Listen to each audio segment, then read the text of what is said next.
बिस्मिल्लाहिर्रहमानिर्रहीम। मैं हूं engineer Mohammad Zahid Scope Solar से। व्यूअर्स, आज मैं आपके पास लेके आया हूं सोलर सिस्टम का दिमाग। जी हाँ, ये मेरे पास दो इन्वर्टर रखे हुए हैं और दोनों हैं on grid inverter. Basically inverter किसी भी सोलर सिस्टम में एक ऐसा कंपोनेंट है जो सोलर सिस्टम में बनने वाली जितनी भी इलेक्ट्रिसिटी है उस पूरे को वो कंट्रोल करता है और उसको ग्रिड के साथ सिंक करता है। ये बेसिकली सोलर पैनल से जो हमारे पास डीसी करंट प्रोड्यूस हो रहा होता है, मेनली उसको एसी में तब्दील करता है और उसके पैरामीटर को भी ग्रिड के अकॉर्डिंग सेट करता है। आज हमारे पास हैं दो ऑन ग्रिड इन्वर्टर्स। एक हमारे पास है जी, मेरे राइट साइड पे है ग्रोवाट का इन्वर्टर और ये लेफ्ट साइड पे मेरे है सोलिस का इन्वर्टर।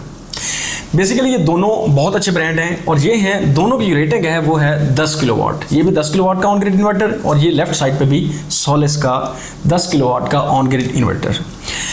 व्यूअर जो सबसे ज़्यादा मेरे से क्वेश्चन पूछते हैं उनमें ये है कि हाँ जी, वो कहते हैं जी हमें ऑन ग्रिड कौन सा इन्वर्टर चूज़ करना चाहिए, या जिसकी थोड़ी सी अच्छी वर्किंग होती है उनका क्वेश्चन ये होता है, क्योंकि पाकिस्तान में सबसे ज़्यादा चलने वाला इन्वर्टर ग्रोवाट या सोलिस है। इन दोनों में मेरे से कंपैरिजन पूछ रहे होते हैं, ये कहते हैं जी which one is the better, Growatt अच्छा है या सोलिस अच्छा है। तो व्यूअर्स, आज हमने बेसिकली इनके फीचर्स का कंपैरिजन करना है और आखिर में इंशाल्लाह एक अनबाइस्ड ओपिनियन आपको देंगे कि इन दोनों में से कौन सा इन्वर्टर अच्छा है और आपके सामने भी ये फीचर्स रखेंगे। सबसे पहले हम बात करते हैं इसकी करंट कंट्रोलर की। ग्रोवाट का जो करंट कंट्रोलर है ये है 13 एम्पेयर का और जो हमारे पास सोलिस है इसका करंट कंट्रोलर है 16 एम्पेयर का। इसका मतलब ये हुआ कि अगर आपके पास पैनल एक छोटी रेटिंग का है तब तो ये दोनों इन्वर्टर्स सूटेबल हैं। अगर आपके पास पैनल 600 वाट से ऊपर वाली रेटिंग में चला गया है तो उसमें जो करंट होता है ज़्यादा, तो उस केस में हमारा जो ग्रोवाट है वो उसको सपोर्ट नहीं करता, जबकि सोलिस जो है वो 16 एम्पेयर को सपोर्ट कर लेता है। इसी तरह से अगर मैं बात करता हूँ 580 वाट वाला जो पैनल है हमारा, इसकी भी जो एम्पेयर रेटिंग है वो 13 एम्पेयर है, ठीक है। लेकिन इसमें अगर ये बाईफेशियल आ जाता है, मिसाल के तौर पे बाईफेशियल अगर कोई पैनल आ जाता है तो उसकी जो एम्पेयर है वो बढ़ जाते हैं। उस केस में भी अगर आप बिल्कुल थ्रेशोल्ड पे काम कर रहे हैं, मिसाल के तौर पे एक ऐसा पैनल है जो 13 एम्पेयर का है और उसमें अगर बाईफेशियल गेन भी आ गया उसका, तो हो सकता है वो 14 एम्पेयर 15 एम्पेयर पे जा रहा हो, तब भी हमारे पास जो ग्रोवाट है वो ज़्यादा अच्छा ऑप्शन नहीं है और सोलिस हमारे पास बेटर ऑप्शन है।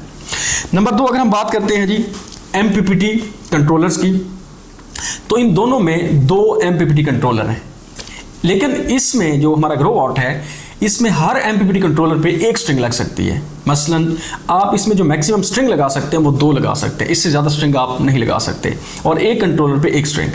जबकि हमारे पास जो सोलिस है इसमें कंट्रोलर 2 हैं, लेकिन जो नंबर ऑफ स्ट्रिंग हैं वो 2x2 है, कि हर MPPT कंट्रोलर पे आप 2 स्ट्रिंग लगा सकते हैं। इसका मतलब ये हुआ कि आपके पास जो एक कंट्रोलर है वो पूरा उसकी कलेक्टिव, अगर मैं एम्पेयर रेटिंग बात करूं तो 32 एम्पेयर है, कि उसमें 16 एम्पेयर की आप 2 स्ट्रिंग भी ऐड अप कर सकते हैं। तो इस केस में भी आपके पास Solis is better option. Next, अगर हम बात करें इसके कूलिंग मेथड की, तो इसमें एक कन्वेक्शनल जो प्रोसेस होता है, थ्रू एयर ये अपनी कूलिंग करता है। इसमें कूलिंग मैकेनिज्म इतना अच्छा नहीं है जितना सोलिस में है। इस केस में, सोलिस के केस में, एक तो कन्वेक्शन, इसमें हीट सिंक लगा हुआ है, इसमें भी हीट सिंक है, ग्रोवाट में भी बेसिकली वही थ्रू एयर जो उसने कूलिंग करनी है। तो इसका मतलब ये हुआ कि ये जो ग्रोवाट हमारा है इन्वर्टर, ये जल्दी गर्म हो जाता है, जबकि जो सोलिस है ये देर से गर्म होता है। जब गर्म ये जल्दी होगा ग्रोवाट, तो ये अपना इंटरनल टेम्परेचर जल्दी अटेन कर लेगा, क्योंकि इसकी ऑपरेटिंग जो टेम्परेचर रेंज होती है मोस्टली जितने भी इन्वर्टर्स हैं -25 डिग्री से लेके +60 डिग्री सेंटीग्रेड तक होती है।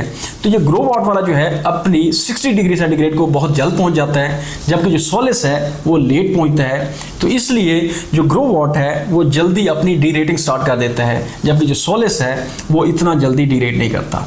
इसलिए रिकमेंडेड है कि अगर आप ग्रोवाट के ज़्यादा शिदाई हैं, ज़्यादा दीवाने हैं, तो आप इसको ममटी पे ना लगाएं या ऐसी जगह पे ना लगाएं जो हवादार ना हो, जहाँ पे हीट बहुत ज़्यादा हो। इसको आप कोशिश करें फिर आप ग्राउंड फ्लोर में लगाएं। इसके बरअक्स जो हमारा सोलिस है ये इन जगहों पे विथस्टैंड कर लेता है, लेकिन फिर भी ये रिकमेंडेड है कि आपको इन्वर्टर हमेशा कूलिंग वाली जगह पे ही लगाना चाहिए। उसके बाद हमारी जी IP रेटिंग है, दोनों बहुत अच्छी हैं जी। IP66 इनग्रेस प्रोटेक्शन दोनों की बहुत अच्छी है, ये सेम फीचर है। अगर हम इनके वेट की बात करें जी, तो ये इन्वर्टर थोड़ा सा भारी है, इसका तकरीबन वेट 18 से 19 किलो है, जबकि ये जो हमारा ग्रोवाट है ये हमारा इन्वर्टर 14 से 15 kg है।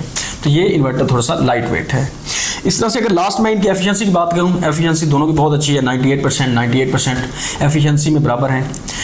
अब अगर मैं कंक्लूड करूं इन दोनों इन्वर्टर्स को, तो मैंने अगर जो 3-4 पॉइंट्स आपको बताए हैं, जो इनके फीचर्स को कंपैरिजन किया है, इनके सारे फीचर्स को मैं कंपैरिजन नहीं किया मैंने, बेसिकली बाकी तकरीबन इनके पैरामीटर सेम हैं इनके फीचर्स के, लेकिन ये जो 3 से 4 चीज़ें थी तो उसमें एक क्लियरली सोलिस को एडवांटेज है। तो इन दोनों में अगर मेरे से पूछा जाए कि इन दोनों में से अच्छा इन्वर्टर कौन सा है, तो वो सोलिस बहुत अच्छा इन्वर्टर है। अब हम आते हैं जी इसके आफ्टर सेल सर्विस पे। आफ्टर सेल सर्विस मैं दोनों की बात करता हूँ। मैं इस वक्त आज की डेट की अगर मैं बात करूँ, जुलाई 2024 है, तो इसमें जो मेरा एक्सपीरियंस है बीइंग एपीसी कंपनी, ग्रोवॉट और सोलिस की तकरीबन सेम है। ग्रोवॉट का सेंटर जो है वो इस्लामाबाद में है, जबकि जो सोलिस है इसका है लाहौर में। ग्रोवॉट की सर्विस ठीक है, अगर मैं 10 में से इसको 7 मार्क्स देता हूँ। सोलिस की पहले 10 में से 10 थी, लेकिन अब इसकी आफ्टर सेल सर्विस भी कंप्रोमाइज़ हो चुकी है, ठीक है, तो ये भी अब 7/10 ही आ चुका है। अगर मैं इनकी प्राइस की बात करूँ, आज के लिहाज से इनकी जो प्राइस है ऑलमोस्ट सेम है, 5 से 10 हज़ार का डिफरेंस है। ग्रोवॉट 5 से 10 हज़ार कम है, 2,45,000 से 2,50,000 में मिल रहा है, जबकि हमारे पास जो सोलिस है ये 2,55,000 से 2,60,000 का मिल रहा है। ये था हमारा कंपैरिजन ग्रोवॉट और सोलिस 10 किलोवाट के दरमियान। इस तरह की मजीद वीडियोस और अपडेट्स देखने के लिए हमारे यूट्यूब चैनल स्कोप सोलर और फेसबुक पेज स्कोप सोलर को फॉलो करते रहिए। Thank you so much.